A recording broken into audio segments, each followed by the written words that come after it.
എന്നെ, എൻ്റെ കുടുംബത്തെ, എൻ്റെ മക്കളെ എല്ലാവരെയും യേശുവെ അങ്ങയുടെ കരങ്ങളിലേക്ക് സമർപ്പിക്കുന്നു. അമ്മേ മാതാവേ, ചക്കച്ചോട് ഞാൻ പറഞ്ഞിട്ടുണ്ടോ? എൻ്റെ ഇടയ്ക്ക് നമ്മളൊന്നും കാണിച്ചില്ലല്ലോ. കുടിച്ചോടിക്കോ കേട്ടോ. എൻ്റെ അമ്മേ, എൻ്റെ മകൻ്റെ 8 വർഷം പഴക്കമുള്ള മദ്യപാനോ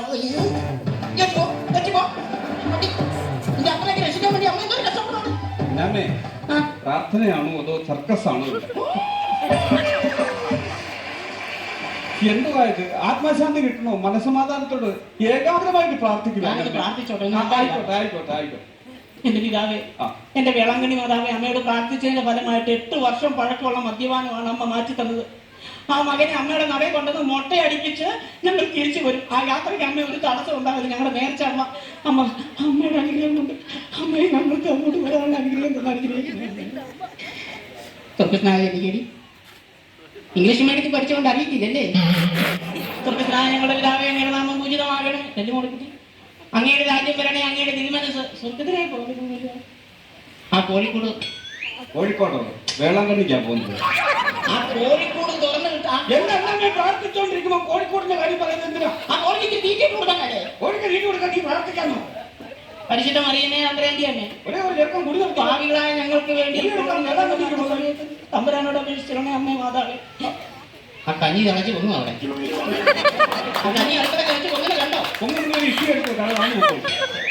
എന്താണ് അമ്മ ആ ചെറുക്കം കള്ളുകൂടി നിർത്താൻ വേണ്ടി നമ്മൾ പ്രാർത്ഥിച്ചിട്ടാണോ ആ കാവൻ കള്ളുകൂടി നിർത്തിയത്? നേരത്തെ നീയാണോ വേളാങ്കണ്ണിക്ക് എന്നവന്റെ മുടിയെടുക്കാൻ നേരത്തെ ഞാനൊന്ന് പ്രാർത്ഥിച്ചോട്ടെ. അമ്മ എനിക്ക് എല്ലാം നേടി തന്നിട്ടുണ്ട്. അമ്മ, എന്റെ പൊന്നമ്മേ, എന്റെ വേളാങ്കണ്ണി അമ്മ, എനിക്കൊരു കാര്യം അമ്മയോട് പറയാനുള്ളൂ. അവന് ഇവിടുന്ന് രാവിലെ കുടിക്കാനായിട്ട് കൂട്ടിക്കൊണ്ട് പോകുന്ന സുഖു, രഞ്ജിത്ത്, ദിനേശ്, ഇവന്മാരുടെ എല്ലാം മണ്ടേന്ന് ഇടുത്തി വീണേ.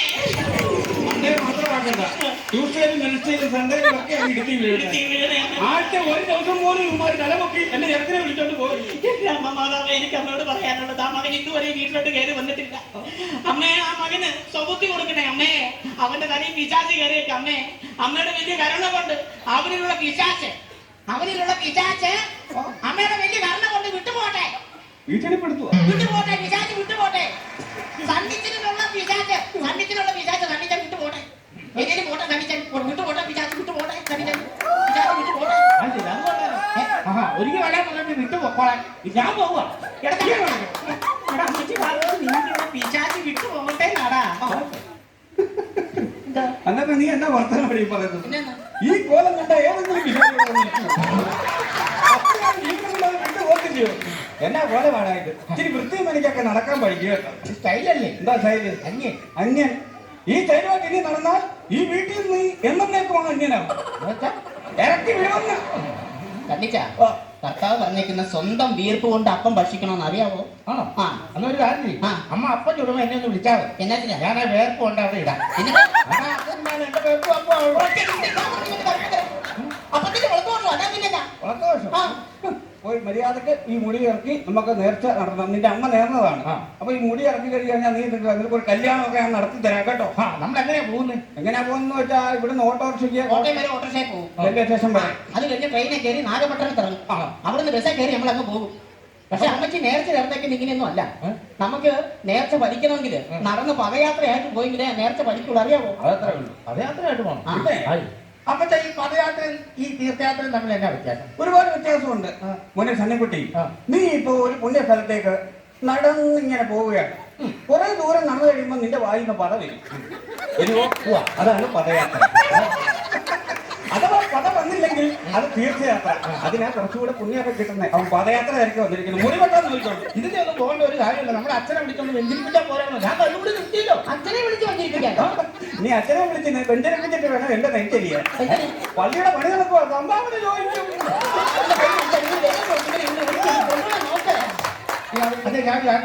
ഈ തമിഴൊക്കെ പറയേണ്ട അങ്ങോട്ട് എല്ലണമെങ്കിൽ തമിഴ് നമുക്ക് ഈ ഭരണങ്ങാനം പള്ളി പോയി മുടി വെച്ചാൽ പോരെ. ഭരണങ്ങാനം പള്ളിയാണോ നേരത്തെ പറഞ്ഞിരിക്കുന്നത്? വേളാങ്കണ്ണി പള്ളി ചെന്ന് മുടി ഇറക്കണമെന്നല്ലേ നേരത്തെ പറഞ്ഞിരിക്കുന്നത്? തമിഴറിയാമോ നമുക്ക്? തമിഴ് പഠിക്കാൻ വേണ്ടി നമ്മുടെ യോസൂട്ടിയില്ലേ ഓട്ടോക്കാരൻ, യോസൂട്ടിയോട് ഞാൻ പറഞ്ഞിട്ടുണ്ട് തമിഴ്നാട്ടിൽ വരെ പോകുന്നുണ്ട്. അപ്പൊ നിനക്കറിയാവുന്ന 1-2 തമിഴൊക്കെ ഞങ്ങളെ പഠിപ്പിച്ചായിരുന്നെന്ന് ഞാൻ പറഞ്ഞിട്ടുണ്ടായിരുന്നു. അവൻ വരുമോ എന്ന് ചോദിച്ചാൽ അവൻ വരും.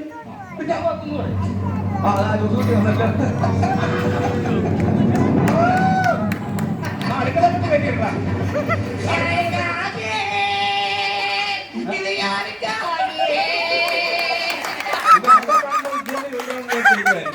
ഇത് யாருக்காக ഉണക്കപ്പത്തിനോട് ഒരൊറ്റ വീട്ടിൽ വെച്ച് ഉണക്കപ്പത്തിനില്ല, വണക്കം നമസ്കാരം. ഓ അങ്ങനെ അപ്പൊ പോകാനുള്ള റെഡിയൊക്കെ ആയിട്ടില്ല. മോളും എല്ലാം എടുത്ത് വെക്കുന്നുണ്ട്. ഇതൊക്കെ പാടല്ലോ. എല്ലാം എടുത്ത് വെക്കുന്നു. അപ്പൊ ഇറങ്ങിയിട്ട് നമുക്ക് ഉടനെ അങ്ങ് പോയത്. പിന്നെ തമിഴ്നാട്ടിലോട്ടാ പോകുന്നത്. തമിഴ് വല്ലതും അറിയാവോ? അല്ല അതിനല്ലേ നിന്നോട് വരാൻ പറഞ്ഞത് എന്തെങ്കിലുമൊക്കെ ഒന്ന് പറഞ്ഞു തന്നാ ഞങ്ങൾ നിസ്സാര കാര്യമുള്ളൂ. ഒന്നോ രണ്ടോ വാക്കുകൾ പഠിച്ചു കഴിയുമ്പോഴേ നമ്മൾ പഠിച്ചു കഴിഞ്ഞിരിക്കും. നിസ്സാരമല്ലേ, നമ്മൾ ഇവിടുന്ന് നേരെ തമിഴ്നാട്ടിൽ തന്നെ ഇറങ്ങുമ്പോ ഏതൊരു പുരുഷനെയാണ് കാണുന്നതെങ്കിൽ നമ്മൾ ആദ്യം പറയാം, അണ്ണൈ വണക്കം. അണ്ണൈ അണ്ണൈ. ഇപ്പൊ പെണ്ണുങ്ങളാണെങ്കിൽ പെണ്ണൈ, പെണ്ണുങ്ങളാണെങ്കിൽ അക്ക, അണ്ണൈ അക്കൈ. ഈ രണ്ട് വാക്ക് പഠിച്ചു കഴിഞ്ഞാൽ നമ്മളെല്ലാം പഠിച്ചു. നമ്മൾ അവിടെ ചെന്ന് ഒരു ഗ്ലാസ് വെള്ളം വേണം എങ്ങനെയാണ് തമിഴ് പറയുന്നത്? നിസ്സാരമായിട്ട് പറയാമല്ലോ. നമ്മളിപ്പോ ആണുങ്ങളാണ് കാണുന്നെങ്കിൽ അണ്ണാ കൊഞ്ചം തണ്ണി തരുമാ. കുഞ്ചൻ തണ്ണി ചോദിച്ചാൽ കുഞ്ചൻ നല്ലേ കിട്ടും. കൊഞ്ചം എവിടെ പോകുന്ന വേളാക്കണ്ണി വേളാങ്കണ്ണിക്ക് എന്തിനാ പോകുന്നത്? ഇവന്റെ മുടി ഇറക്കണം അവിടെ നേർച്ചയാ. എന്റെ കല്ലൂരി നിന്ന് കള്ളുകൂടി നിർത്തി വേളാക്കണ്ണി നേർച്ച പറഞ്ഞിട്ടാ. ഇനി അവിടെ പോയി മുടിയൊക്കെ ഇറക്കി സുന്ദരനാക്കണം അവനെ.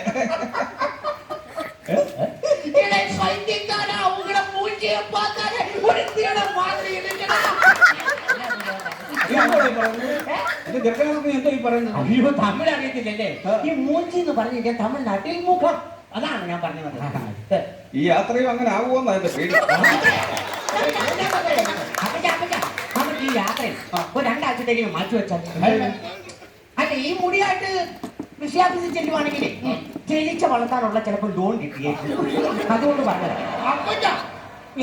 സപ്പച്ച അവൻ പറഞ്ഞതിനകത്ത് തെറ്റല്ലോ കേട്ടോ. മുടിയും പറഞ്ഞുകൊണ്ട് വൃത്തിയും മെല്ലാം കേട്ട് നടക്കുന്നു.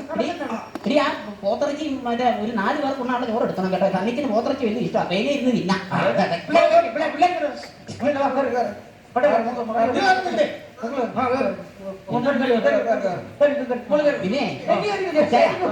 പിന്നെ നമ്മളൊരു 4 ദിവസം കഴിഞ്ഞല്ലേ ഇങ്ങോട്ട് വരത്തുള്ളൂ. പിന്നെ വേളാങ്കണ്ണി ചെന്ന് അവിടെ ചെന്ന് താമസിച്ചു പിന്നെ മുടി ഇറക്കിയിട്ടൊക്കെ വരുമ്പോഴേ 4 ദിവസം കഴിയും. അയ്യോ, എന്റെ കോഴി പട്ടിണി ആയിപ്പോ. അതിന് ആ കോഴീനെ കൂടെ കൊണ്ടുപോകാൻ നീ. ആ കോഴിയെ മാത്രം വെക്കണ്ട. ആ ആടിനെ താറാവിനെ കൂടെ എടുത്ത് വണ്ടി എടുത്ത് കയറ്റാം. ഈ കോഴിയും താറാവിനെയും ആടിനെ ഈ വണ്ടിക്കകത്ത് കയറ്റാൻ ഇന്ന് നോകയുടെ പെട്ടകോ ഇത് ജോസുകുട്ടിയുടെ ഓട്ടയാണ്. അമ്മച്ചി കയറി നിനക്ക് നാണമുണ്ടോ? നിനക്ക് നാണമുണ്ടോ? ആ കൊച്ചിന്റെ റായി എടുത്ത് തലയിൽ വെച്ചോണ്ട് നടക്കുന്നു. മനുഷ്യനെ കൊണ്ട് കളിയാക്കാനാണോ? അതായത് മട്ട. അയ്യോ, റായല്ല, രാവിലെ നാക്ക് പഠിച്ചിട്ട് അംഗ്ലീഷ്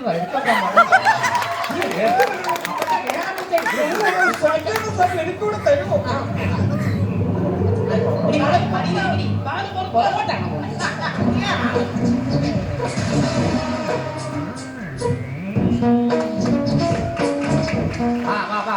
ആരും കൂട്ടം തെറ്റി പോകരുത്.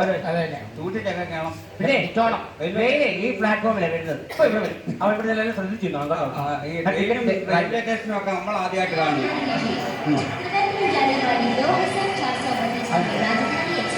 Your attention please. അപ്പൊ തന്നെ ഇങ്ങനെ ഇരിക്കുന്നത്. അത് അവര് പറഞ്ഞ അറ്റൻഷനായിട്ട് നിൽക്കാൻ. അയ്യോ, അറ്റൻഷൻ എന്ന് പറഞ്ഞത് ശ്രദ്ധിക്കൂ എന്നാണ് പറഞ്ഞത്. എടാ നീ ഇത് കേൾക്കുമ്പോ ഞാൻ വേറൊരു കാര്യം ഓർക്കുന്നത്. എന്തോ എന്റെ മൂത്ത ചേട്ടൻ ഒരു പാപ്പി ഉണ്ടായിരുന്നു, പട്ടാളത്തിലായിരുന്നു. പട്ടാളക്കാരൻ ഒരു പ്രാവശ്യം ലീവിന് വന്ന റെയിൽവേ സ്റ്റേഷനിൽ ഇറങ്ങി പാളം ക്രോസ് ചെയ്തപ്പം പാളത്തിന്റെ നടുക്കെത്തിയപ്പം ഈ അറ്റൻഷൻ കേട്ടു. കടേ പട്ടാളക്കാരനല്ലേ, അറ്റൻഷൻ അടിച്ച് ഒറ്റ നിപ്പാൻ. എന്നിട്ട് ഉരുള കയറി ഇറങ്ങി അങ്ങ് പോയി.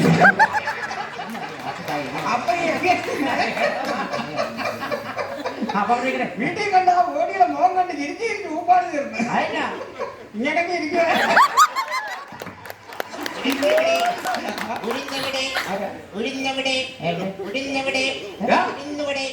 എവിടാ കൊണ്ടെന്ന് വെച്ചാൽ അവിടെ പോയി നോക്കാം. ഉഴുന്ന് വല്ലയിടത്തും കൊണ്ടുവച്ചിട്ട് ഞങ്ങളോടാണ് ചോദിക്കുന്നത്. ഞങ്ങൾ ഇപ്പൊ ഇങ്ങോട്ട് വന്നേ ഉള്ളൂ. അത് ശരിക്കും ഉഴുന്നുവടയെന്ന് പറഞ്ഞാ എടാ അത് ശരിക്കും പറയണ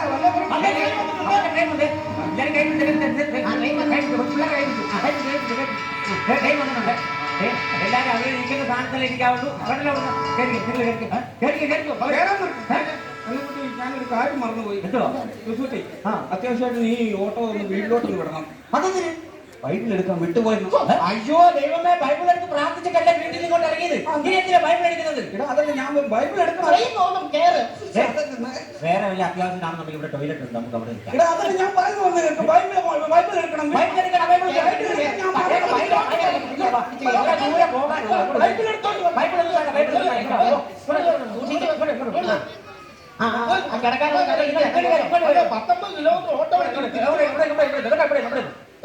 പോകരുത്.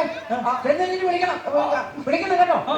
അപ്പച്ചാ പേടിക്കണ്ട, ബൈബിളിലെ കാര്യമൊക്കെ ഞാൻ ഏറ്റു. അവിടെ ചെല്ലുമ്പോഴത്തേക്കും തമിഴിന്റെ, തെലുങ്കിന്റെ, ഇംഗ്ലീഷിന്റെ ബൈബിളൊക്കെ അവിടെ കാണുമല്ലോ. അവിടെ നീ മേടിച്ചോണ്ട് വന്നാൽ മതി. മലയാളം വായിക്കാതെ മലയാളം ഇംഗ്ലീഷ് വായിക്കാം. കേട്ടോ വിളിക്കണം കേട്ടോ. അപ്പൊ ഓക്കെ ബൈ, ഓക്കെ. ട്രെയിൻ മാറിപ്പോയോ?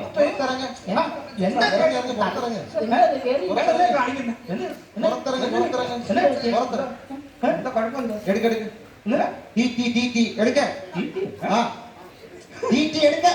നാണം ഉണ്ടോടാ നിനക്ക്? കോട്ടും സൂട്ടും ഇട്ടോണ്ട് തീറ്റി തീറ്റി എന്ന് പറഞ്ഞു ചോറ് ഇന്നലെ കൊണ്ടുവന്നില്ലേ? ആ ശകലം തീറ്റി ഇട്ടോളൂ. തീറ്റി വരുമ്പോ എന്താ കോഴിക്കുഞ്ഞു? കുടുംബത്തോടെ അറിയിക്കാണ് കളിയാക്കാൻ. എന്താ മാന്യന്മാരെ, എന്താ ഇവിടെ ഞാൻ ട്രെയിനിൽ ടിക്കറ്റ് ചെക്ക് ചെയ്യുന്ന ആളാ. ടിക്കറ്റ് എടുത്തില്ലെങ്കിൽ ഓരോരുത്തരും 4000 രൂപ വെച്ച് ഫൈൻ അടയ്ക്കേണ്ടി വരും. ടിക്കറ്റ് എടുക്കാൻ നിന്നോടൊക്കെ 100 തവണ ഞാൻ പറഞ്ഞു ബൈബിൾ എടുക്കണം, ബൈബിൾ എടുക്കണം. എന്തിന്? ആ ബൈബിൾ കത്തിരിക്കോടി നമ്മളെല്ലാം ടിക്കറ്റ്. അപ്പന്റെ എന്റെ മുടി അത് റെയിൽവേ പോലീസുകാർ വെട്ടിപ്പോയി.